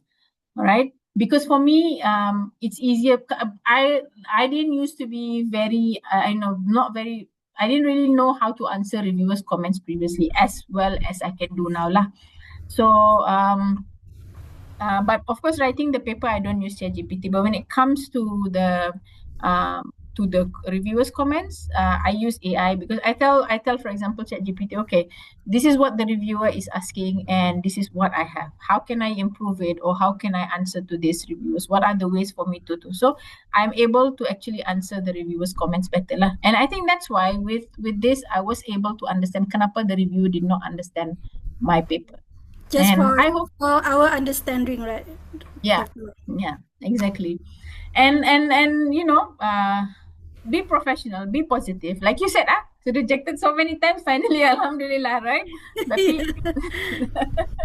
But don't, I don't think we should see rejection as something very, very serious, It is a learning process. Research is a learning process, right? You're not going to be perfect from the first day, okay? So see it as a learning, see it as something you are going to build onto your is going to improve your research, so your research ability and all that. Try to address, and then don't just address for that paper. In the next paper that you write, keep in mind what you learned from the previous paper. Okay, how did you improve in the previous paper? What were the comments that the reviewers made? You will see after a while you will stop making the same mistakes again and again. Okay. Yeah. Okay. Okay, so This is the thing lah, so don't give up. So continue. Kan Masina, if you remember when I came to University Erlangga last time, Yeah. I did mention, you know, a lot of people tell me, wow, like just now Masina was saying, right? Dr. Masina, she was saying, oh, you've got so many Q1 journals and all. Do you know how much rejections I faced because of those papers? No, you didn't tell me. Each You didn't tell me paper, yet. most papers have been rejected about 10 times from different journals. For each All right. journals. Huh? For each articles. Yeah, of course, I'm lucky. Some of them maybe 2 or 3 times only, right? Some of them now, of course, is better now. Now they're being rejected less because I kind of know what they want slowly. But Yeah. but the thing with me is that I don't care about rejection. I see it as a learning process. I'm like, okay, you reject, let me go to the next one. Let me go to the next one. So what you can have is you can have a list of journals that you want to target, right? Look at the scope of the journal, look at the aim. You have a list of journals from Q1. And in fact, that's what my co-author, the one I mentioned, the professor from France, that's what he does. When we've written a paper, he will have a list of 5 to 6 journals. He will write down first one, second one, third one, fourth one. We will send to the first one, the best one, and then after that, rejected, we go to the next one, rejected, we go to the next one. We keep on doing that until we find we find the journal that is willing to accept the papers lah. One more thing, Doctor. I would like Yeah. to ask. A good journal that we have rejection always provide the kind of reviewing Yeah. comments why we got rejected, right? Yeah, usually good journals would do that, except of course if they just reject, kadang-kadang they won't lah, because then usually if they don't give you the comments is because it maybe, you know, it's not within the scope so there's no point in me telling you, what's wrong with your paper if it's not even fitting the scope of the journal, right? Okay, understood. Yeah. Okay. Okay, Doctor. All right. So and now you can see why I have so many publications over the 15 years is because I don't work on one. Of course, I work with other people as well. So we work like a few papers at one time. But I like to work on my own as well. So I like to have papers on my own. So I like to write on my own because, kadang-kadang when you write on your own, you have your own thoughts and your own way of doing things, right? And of course, over time, in the beginning, when you start, it seems like very difficult to write papers, right? You will see slowly, you will start having more and more projects, more and more papers to work on, right? And obviously, if you have students who are doing PhD and all, teach them properly, supervise them properly, so that you can get publications out of your students and good quality publications. I know a lot of people say supervision, let the students figure out themselves. But if you want good publication from your students, then I think you need to supervise them. You need to show them the direction so that they do the research properly and they can publish with you as the supervisor lah. If whoever supervisors are here lah. So one of the ways, of course, is to get grants and all that, right? So you develop multiple projects, supervise students as well, and then convert your student theses and all into papers, right? And I think a lot of you do this collaboration and co-authorship. But like I said just now, when you do collaboration, do it strategically. Don't have. I know a lot of you do this, and probably jangan terasa or anything, Probably you do it. You're like, oh, you're my friend, I'm your friend. Let me just put your name. Don't. You wanna publish properly. You wanna publish in good journals. Look at the strengths of your co-authors. Who is good in writing? Who is good in analysis? Who can help with the data? Who is good with overall looking at mostly is that, right? Who's good with literature review? Like I was very bad at literature review in the beginning. I hated literature review. I still do. I don't like literature review. Tapi my co-author, the professor from France, he made me do literature review and introduction because his other friends, his other group members, they were strong in methodology, they were strong in analysis and all, but they were not really very strong in writing because English is not their first language. So he invited me to write papers with him. He made me do the introduction and literature review, and slowly I learned how to do introduction and literature review. So you collaborate with people strategically. You want to have a professor who can show you the direction. Maybe lah. I mean, I don't look for professors. I just try my own, and I look for people with strengths that I think I can use. So get co-authors who can help you in places that you are weak in. All right. So choose strategically, and then of course you should have a writing schedule. Keep on writing every day. Don't stop. I know Dr. Masina is very, very busy. Doesn't have time to write. I'm waiting for the paper to come. Belum lagi ya. Yeah, absolutely. Perhaps next week I will report to you. Yeah, I think we have several questioner here from Pak Nyoman in short question. Yeah, thank you for the times. Almost all of the Dr. Saista sharing in this webinar, the same with my experience, how to submit our article to the Q1. And then in your presentation, I think previous slide describing, we should answer the review point by point. Yeah. But we have a trouble if the reviewer more than two. In the same times, we should revise our article according to the three reviewers.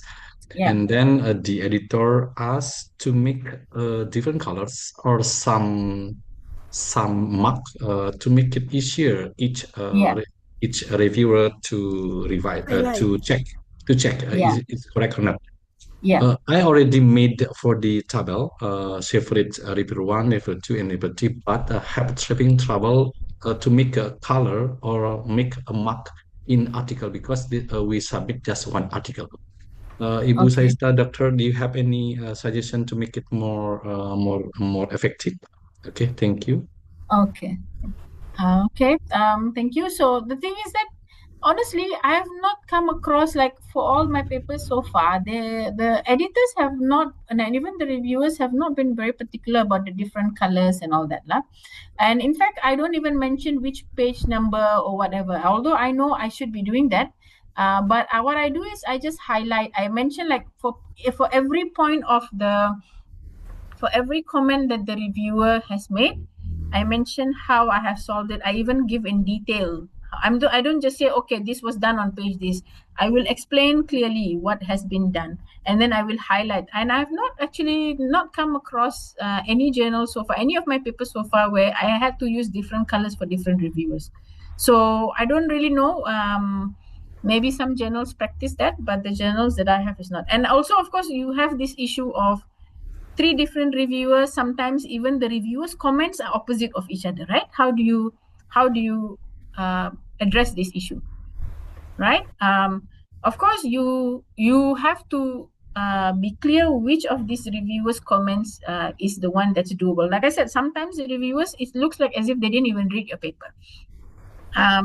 How do you do it is that you explain the first one that you agree with, and you of course you have to give a very, very strong justification on why and why you did what you did, right? Why are you addressing this comment, and how you're addressing it, why it's correct and all that. So the other reviewer, if it's opposite of what the first reviewer said, then you can try to explain how you answered that issue using the same way that you have explained the first review. It can be a bit difficult, but that's where for me AI helped me actually in trying to address the reviewer's comments. So I would, if let's say the comments are similar, I would actually put in AI, and I say, okay, on this issue, reviewer 1 said this, reviewer 2 said this. So how do I actually address both the reviewers' comments? Right? For me, I think AI helped me a lot on that one. Okay. I don't know if I answered the question or not. Okay, it's clear. It's clear. Okay. Thank you.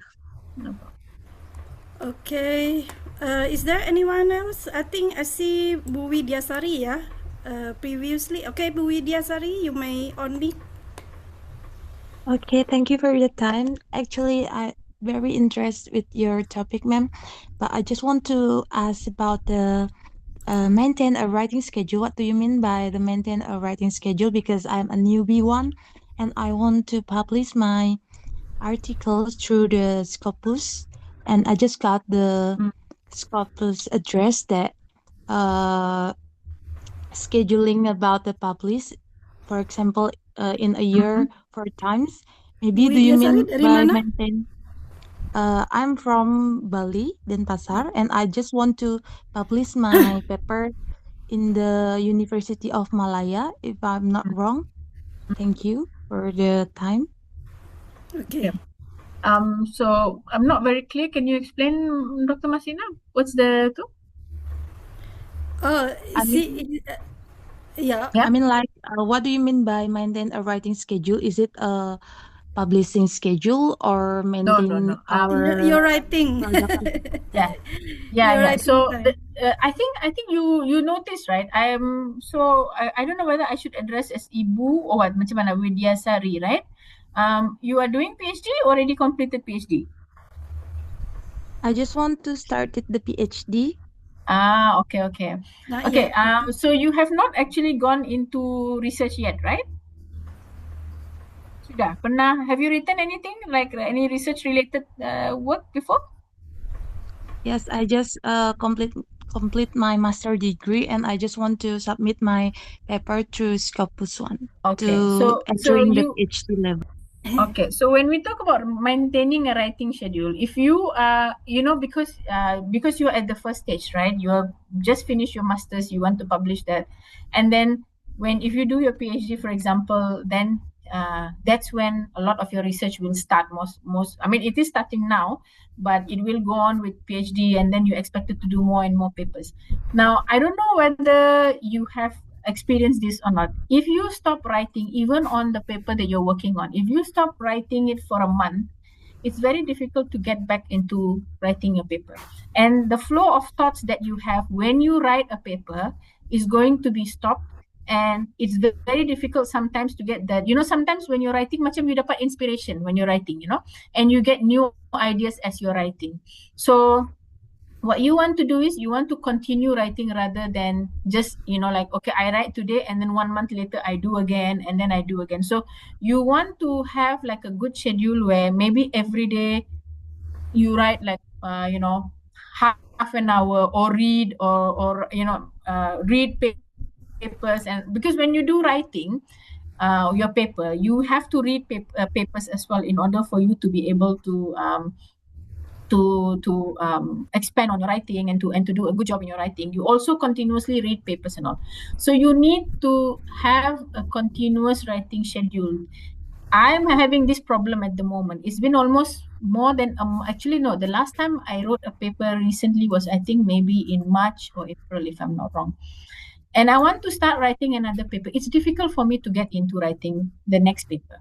I have the idea in my mind, tapi because I stopped, and the idea too macam susah for me to bring it back, and difficult for me to start writing again.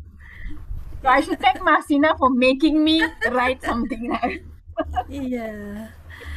Yeah, don't stop writing, which means, okay. Yeah, so continue, have a schedule, like half an hour, even if you cannot do much, go back into it, look at it, like, and be critical of your own writing. Read your paper, take after you finish the whole writing of your paper, take a break, come back and read it again. You will find that sometimes initially when you write a paper, you're so excited about your paper, and all. Later on, when you come back and you're thinking, what did I write? How is it that I wrote this thing? And you can improve the paper. So you have to continuously improve your own paper as well. Okay? Yeah, sometimes if as my experience, Dr. Saista, that I'm doing new models for interaction model from Hayes with Dr. Avisal, I stopped already for about 2 months, and then if you want to start again, and then I reread again what was I write, for that kind of example, so don't stop to write, every day I look at the time for 1 or 2 hours to read all the paper. This is if you want to have a publishing pipeline. So if you are like, okay, I don't really want to have like a continuous, I don't want to have a list of papers I want to, I don't want like, after I finish one paper, I want to go on to the next paper.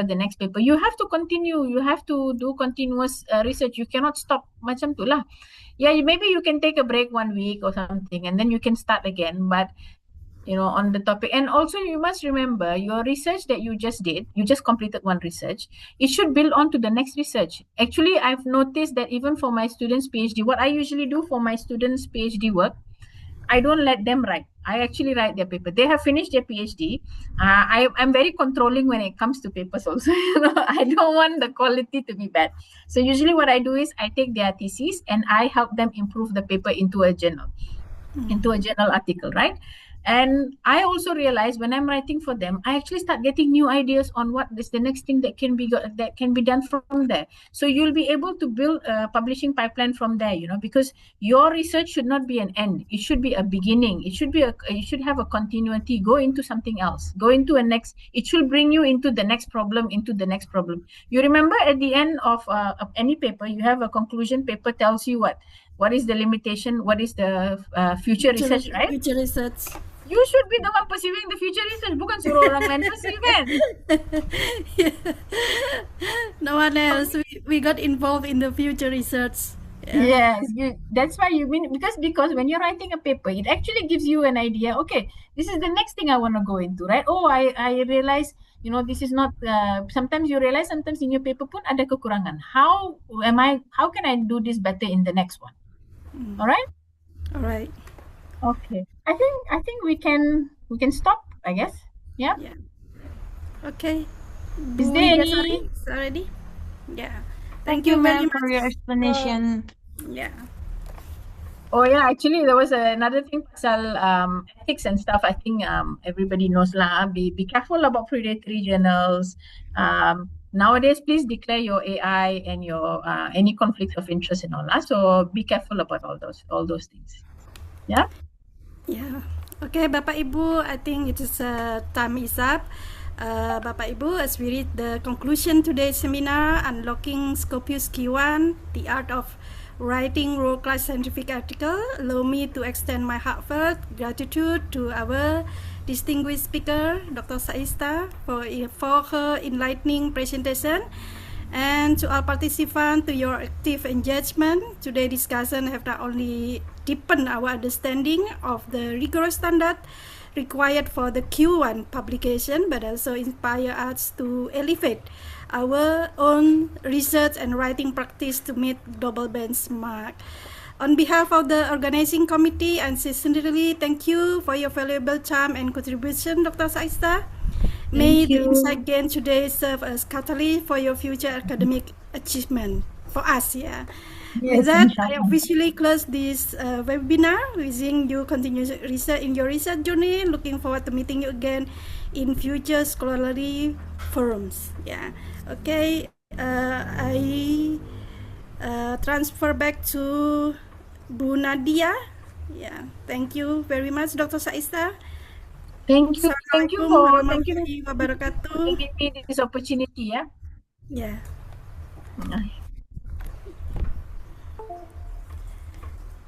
Yeah, thank you so much, Dr. Messina, and a very special thank you to our distinguished speaker, Dr. Saista Wasiuzaman, for sharing such invaluable insights on writing world-class scientific articles for Scopus Q1 journals. Your expertise and dedication to advancing academic writing is very, very inspiring, even to me as a junior lecturer. Okay, so we have arrived at the closing section. On behalf of IJMA, I would like to express our deepest gratitude to our speaker again for an enlightening and highly practical presentation. Our moderator, Dr. Messina, for excellently guiding our discussion this evening, and the entire organizing team, our supervisor, Dr. Yana, and our prayer leader, Mr. Asnawir, and our operator, Mr. Imadem Widiartawan, for ensuring that tonight's event ran smoothly.